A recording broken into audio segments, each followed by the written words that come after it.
standing, talking to me, or just looking at each other, sharing stories. I felt that's the magic we all have. And fortunately, I think I've been very blessed by the universe. I had that magic right in the beginning. For a long, long time I had realized that, but I didn't know how to use that magic in my life. Until I fell many times. Until I fell sometimes by choice, by my own failures, and sometimes, very often, something that was not in my control. Things that happened to me by the abuse that people put me through, and I will share that as well with you. So I started working, I got a scholarship, I went overseas, I came back to India, I worked in Indian advertising against the wishes of my mother, because I'm a Catholic girl from India. Good Catholic girls become secretaries. I refused to become a secretary, but I learned typing and shorthand. But I decided advertising was something that I was interested in. I don't know whether it was the glamour or it was just the creativity that attracted me to it, but I took up advertising. I did really well in India. By the time I was 28, I became the youngest person who was the head of a branch and vice president of a very large agency called Letz, which is at that time was India's #1 agency. So I grew very quickly in my career. At the age of 25, I got married to somebody from north of India. I had 2 children, twins, who are now 24 years old. So the journey has been very interesting.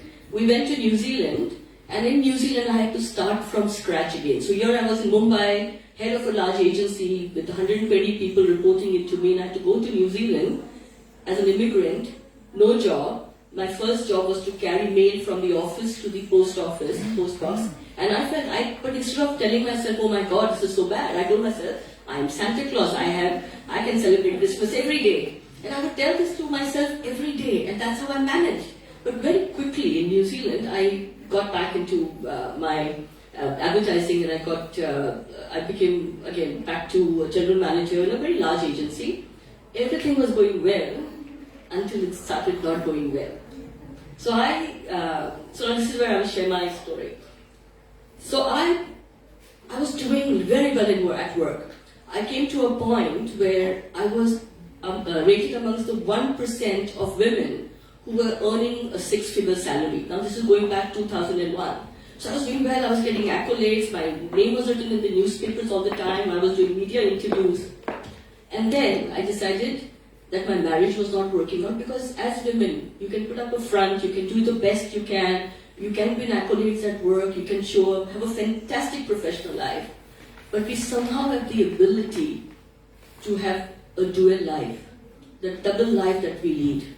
And the double life was that my marriage was not working. And I was separating. Somehow that separation was hurting me, and that was alright. But it was beginning to hurt other people. I'm going to say this, in our community, the Indian community, which is very small in New Zealand, where I was living, I said, and they started becoming very difficult, which was alright. And then there was something that I'm going to share, Lakshmi, and it's difficult for me to share this, but I will share. I had written a letter to a friend of mine, and that letter never got posted. I kept it in my closet. I tell you, don't leave anything in the closet, because if your mothers are around, and as mothers I know we can find every secret, right? Diaries. Yeah. So I wrote a letter to a friend of mine saying that my marriage was not working, and that I had possibly, that I wanted to share, or I wanted to explore a part of me which I had not explored before. And that was that I was questioning my sexual orientation, that I thought, I'm having difficulty, I just don't know, maybe I want to date women. And I written that letter, in that letter. My mother found it, and my kids were very little, they were 4 years old, and I was putting them to bed one night, and she basically attempted to kill me one night, because she felt that it was better that I died than I, put the family through all that, which was fine, which was very difficult, traumatic, your mother rejects you, it's difficult. But the point is, I know we're talking about entrepreneurship. I was going through that, yet I was going to work every day, laughing, smiling, participating. And the same work that was supposed to look after me, was supposed to be inclusive, in a country which is supposed to be very liberal, really made it difficult for me. It became so difficult for me, I won't get into details now, that I decided at that point, this was enough. And that is when I set up a business, my first business. And I thank the Lord that I did that, and I thank homophobia for that, because if it wasn't for those people, I wouldn't have done what I've done. And then I set up series of businesses, my businesses won awards, the Prime Minister recognized us in New Zealand. And interesting bit is, there is something called the India-New Zealand Business Council, like we have here. The India-New Zealand Business Council elected me as the deputy chair. They wanted me to be the chair. Thank you. But I did not want to take up that position because here I was a single woman with 2 little kids. So I became the deputy chair, and the next day the media picked up that story. And guess what the story said? Mr. Raga De Silva, first woman deputy chair of New Zealand. And this is what that story is about. Like, no matter where, you said we do have I love men, I'm sorry just because I'm with a woman, but we do have a man hangout. I get asked, what does your husband do? So one, they assume I have a husband. 2, they assume he does something. So when I get asked this question, depending upon who asks me, now I say he's a plumber, he's an electrician, he's a videographer, whatever they want to hear, I tell them. So my business that was the first business I set up called Global Village Unlimited, which helped international businesses with their market entry into India. Did very well, like I said, we've received recognition awards for that. Then I set up businesses which were consulting businesses. The latest business that I have been running for the last 5 years is called Speaking Minds. That's what they introduced. And Speaking Minds is a business that I started purely because of that 6-year-old who really wanted to learn. And I didn't know how to learn because we didn't have access to stories or books or anything. And I used to learn from a chanawala. People know what chanawala is here? Yeah. I used to go to the chanawala, get the puris. I used to give the chana back to the chanawala. And the paper that I used to have, I used to keep that and try and understand what it said. And that's where my reading material came from. And that's how I learned English. That was my English lesson. So my businesses have been successful. My business today works with celebrities from all around the world. And I can say with my hand on my beautiful soul, we've also worked with President Obama. So it has been a fantastic journey. Our business partner is someone that all women love, whether they are 5-year-old girls or 100-year-old women, Milind Soman. And it's... See, I know I will have lots more friends now. So, but the point I'm making that the magic that we believe is in us, only we know. I have been told many times, don't do this. When I did my first 25 kilometers run, somebody said, "Arey, you're mad, you're 45? You know? And on my 50th birthday, I ran 52 kilometers. They say, you're mad, you sit at home, have a glass of wine, you're retired. I am retired. And that's what you do in retirement, you run, isn't it? I write books. And the thing is, don't let someone else put their limiting belief at us. That's what I have done. I've one of the programs I did with Deepak Chopra, if you know of him, and one night he was on stage speaking, and he said, and I was going through a very confused state. I was in India, my children were in New Zealand, and I didn't know what next. And he said, no, nothing should stop you. Do not have limiting belief in your head. Do not pretend or make excuses. If your marriage is not working and you say, oh, I'm not financially independent yet, don't. If you think that you can't take a leap of faith and set up your business because my children are small, what will happen? Who's going to look after them? I don't have money. Don't. So he kept saying that, and you know what? I went back to New Zealand in 2 days. I told my children, pack up your bags, we're going to India. Because India was a place which was really doing well in 2008, when all of us here were struggling. So my point is that all of us sitting here, all of us have a journey, we're on a journey. Maybe some of us are working, some of us are waiting for the right moment. There is no right moment. There is nothing called tomorrow. There is only today, and most of us know that. I've experienced that. Even this morning, I know that today may be my last day, and I'm okay with that. So I love my life. I live every minute 100%. And that is what...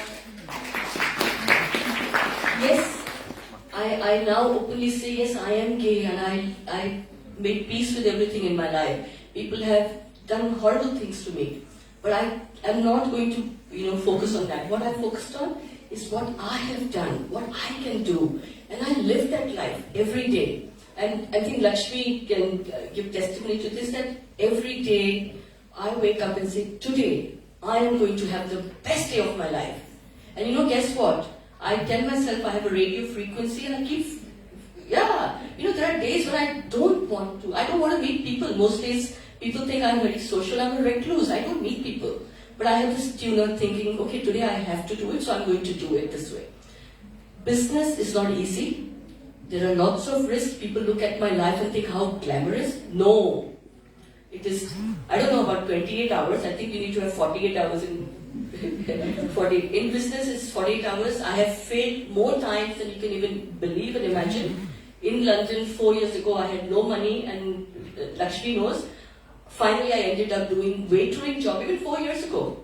I was waitering at £8 an hour for 8 hours standing until I got myself back together, because I was not in the right place mentally. So it's very important for me as a person. My learning is that keep yourself strong inside, keep yourself stable, keep yourself emotionally very sorted.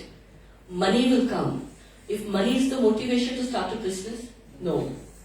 Make the passion motivation for business. For me, I never compromised on resources. Even when I didn't have money to take home and we shared a loaf of bread, I would make sure that I had the right accountant. And as a chartered accountant is important, because if you have to start a business thinking it's not going to be one-person business. I'm going to build a business where I am going to have hundreds of that little Raga Olga, so that they never go hungry. They never look back and say, oh, I wish I could. You can, and we all can. So Lakshmi, thank you for the opportunity, and thank you for listening.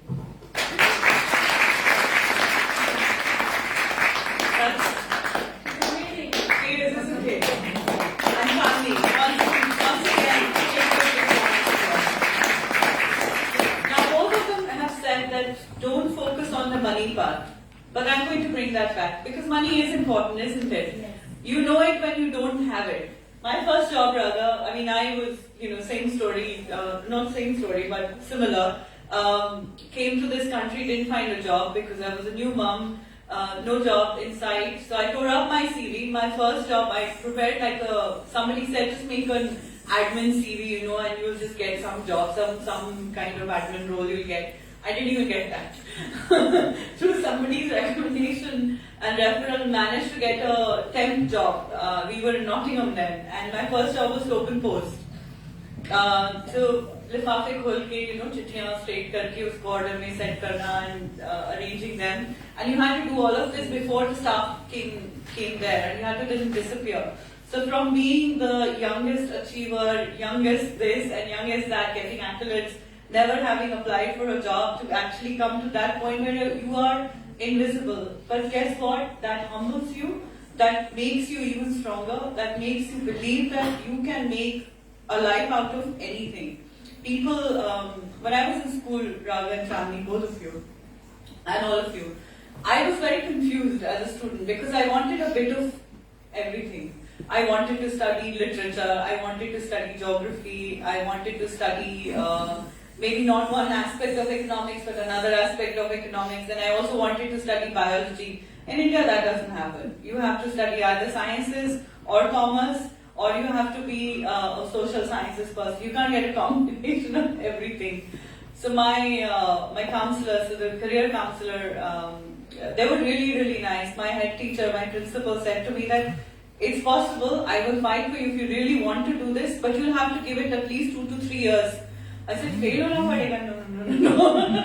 What will I tell my mom and dad? So I said, no, I'll study science, it's fine, biophysics, chemistry, I'll deal with it. But then my career counselor, she said to me that, listen, in life, there will be opportunities where you will be transplanted several times. Sometimes once, sometimes twice. But when a plant is transplanted, they grow better. So you grow deeper roots when you're transplanted. So have faith that all of us, I'm guessing, I can see around the room and I see people who are maybe not born here, haven't grown up here, some of the younger lot or some others who may have, but somebody in your family or you yourself have been transplanted. You're in a new place, new environment, new setup. But you have the support system of people like you. We're all in the same boat, right? We're all dealing with the same kind of problems. So coming back to the money question. So whilst you say, both of you, that money is not that important, but money is important to start. You need that capital, right, to begin your business. So let's focus on, people here, you've seen some of the beautiful products. It's all fashion. You could see so much energy, like you said, that, there's this energy in this room and downstairs. But they need that initial capital to start a business. So you've been in a family business, but your dad, granddad, somebody started that business. And I've heard so many stories in this country. Hats off to the Gujarati diaspora here, because they've been the ones at the forefront of entrepreneurship and Punjabi diaspora, primarily these two. I started with £5 in my pocket. I started with £10. Does that really work? How does that go? Well, if you really want to hear there's a chapter in a book that I was privileged to write in 21 Inspiring Women of Voices of Gujarat. And I will be proud to say that the diaspora of Gujarat and all of India, that we have this tenacity to challenge the status quo. You never see an obstacle as a hurdle. If anything, it's the growth and the route that you're going to create. We are Ugandan Asian exodus. So what's going on in Ukraine, we don't have bombs flowing on our head. But literally, there was a moment when Idi Amin said, Niklo, ya upar, right? And on that basis, my grandfather, and he made a decision that send my sons to Gujarat, back to Gujarat. Humble beginnings. So I think it's that humble beginnings that gives you that gravitas to start off an entrepreneurship journey. It's in a box room you could start. Both my dad and my uncle would be going down Cricklewood Broadway to try and get labour to work. When my dad first came here, he's the eldest, and he had to support the 5 brothers that were behind him. He said, "Oh, education is not for me. I'm Gujarati, they say, potani mere paas," which means I'm educated myself and I don't need a degree. But what they have done is given that investment. So once we've gone and learned the principles and theories of accountancy, business, strategy, etc., it's what we've seen, their gravitas. So whoever's in your life that you can see as a role model, doesn't actually have to be an immediate family person. Like Raga's just amazingly give us a role model opportunity. Your hunger to progress, I think that's where the money aspect automatically comes. Don't go challenging for that money. And I think that humble beginnings is every single person here. Yes, we are successful now. I'm mid-40s, so, I was actually, when you were talking about something where there was a bias situation, your situation at work, and you were just like this, I'm somebody else. Unfortunately, when my mum passed, just so that my dad could carry on with the business, and we had a sweet shop, we had so many things going on. The entrepreneurial spirit was there throughout the grapevine. When we were, I think 6 or 7, we'd be standing in the sweet shop doing mathematics. He would say on the weekend, do the perimeter of this room, I need you to do the math so I can do a pricing for a job. So all those skills that you've been taught, when your mum's saying it, put the dal in the pressure cooker and count for 5 whistles, there's a reason behind it all. And I think it's these skills that we need to remember. But the bias happened when I was in boarding school. For a couple of years we had to go when my mum was passed, because again my grandmother said to him, "You've lost your wife at this age, you've got 2 grown kids, 10 and a 9-year-old, how are you going to run the business and do this?" So and again they went down the arranged marriage, and successfully the relationship has continued with its challenges. Nobody here, don't tell me there's one marriage here without its challenges. It's a lie if that's the case. But I mean, in generally, everybody has these. And when you're with in English, and forgive me for my Caucasian friends that are out here, but when you're in an environment in 86 and you're in a boarding school and there's sub log are not from the Indian diaspora, and they'll say things like, "Does your grandfather live with a tiger as a pet in a hut in a desert?" I said, "Yeah." I said, "Have you been reading Rudyard Kipling, Jungle Book? I'm Mowgli." You're right.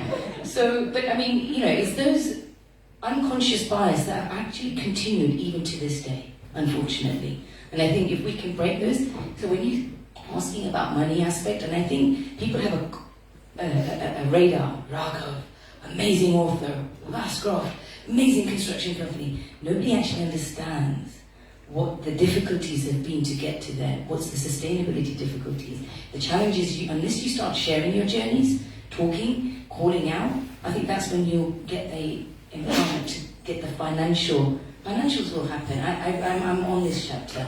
Listen, as they say, you came with nothing, you're going with nothing. Make that presence now, right now, this moment.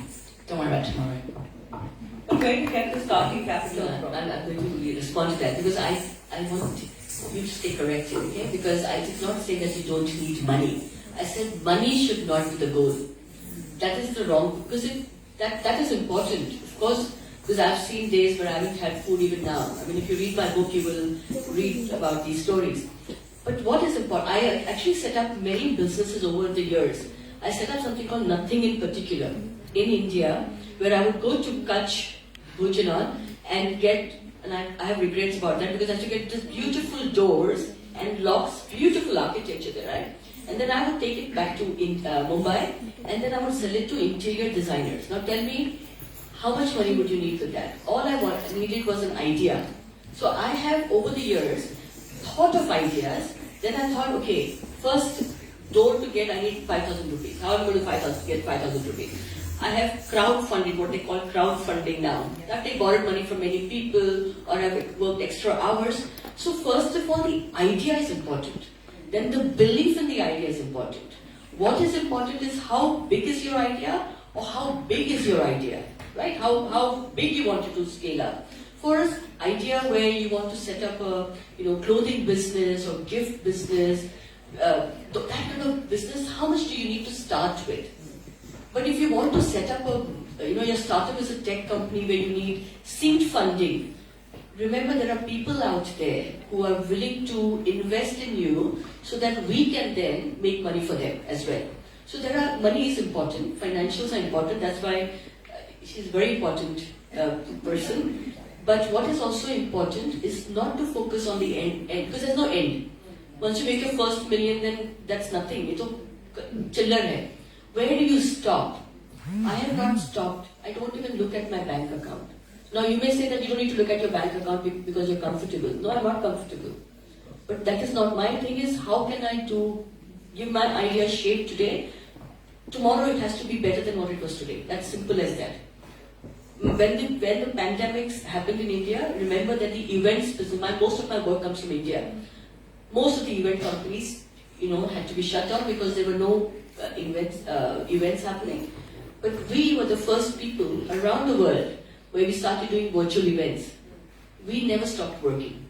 The fee dropped, but we never stopped working. So I'm saying is there's always something. We always have to worry that what if tomorrow the business doesn't work? What will happen? So always remember to keep progressing, keep having different opportunities that you knock on. I have multiple businesses now, Lakshmi, because if one business fails, the other is always there. Money will come. Little money you need, short term, to start off, you don't need that much. The idea is more important. I will also talk about financial independence, and I know that we need to wrap up soon, but financial independence as your emotional strength and ability to believe in yourself is important. And a lot of women, mostly women unfortunately, suffer from the fact that we don't even know where our family investments are, what is happening with the family money, you don't know. I've been one of those, right? Earning a salary, you're getting a salary, the family needs money, you get dalo. And then when sadly things go wrong completely, then you are the one who's walking away from everything. Like, wait a minute, I had all this money, where did it go? You don't even know where all that money went because there is no accountability for it. You're giving and you're giving. That taught me a big lesson that you need to have your own financial planning, your investments. Even if you're thinking that you're earning that much, you are able to invest and grow your money through trading, through different things. There are so many avenues now. In my current role, I'm grateful to CII, the Confederation of Indian Industry, for teaching me so many of those valuable lessons right? I mean, to know how these amazing businesses are growing, how they're expanding, what is their journey. It's really simple. It's just an idea that has grown to becoming this big that now you're employing so many people. Many companies are taking it upon themselves to help employees make sure that they are saving. Husbands, if you're in the room, make sure that when you're writing your will, yes, you have to look after your parents, yes, you have to look after your children, but your wife is important too. Equally, wives who are writing their wills, your husband is important too. Your children are important. Think about everyone who is involved in your immediate ecosystem, elderly, dependents, anybody. You need to think through and write your will. So financial planning quickly, and then we'll wrap up. You touched on really important topics there, and many of us women here are educated, so we've already taken ownership of our finances, and we know how.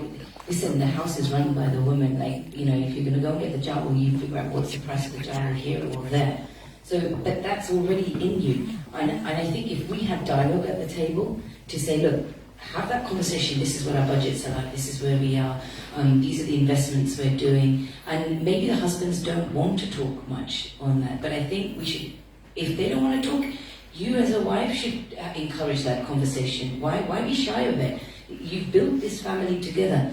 Actually, I will give my example. My husband, when I met him, he always said, I'm just an engineer, you're an accountant, your career is going to go a lot higher there compared to where I am. And I said, but we're in this together, it doesn't matter who goes this way, who goes that way. And in our household, yes, slight difference there is, but the respect for each other in each other's space. I wouldn't be here right now. He's at home with my children, my young children. So having that right balance, and that in itself is a financial planning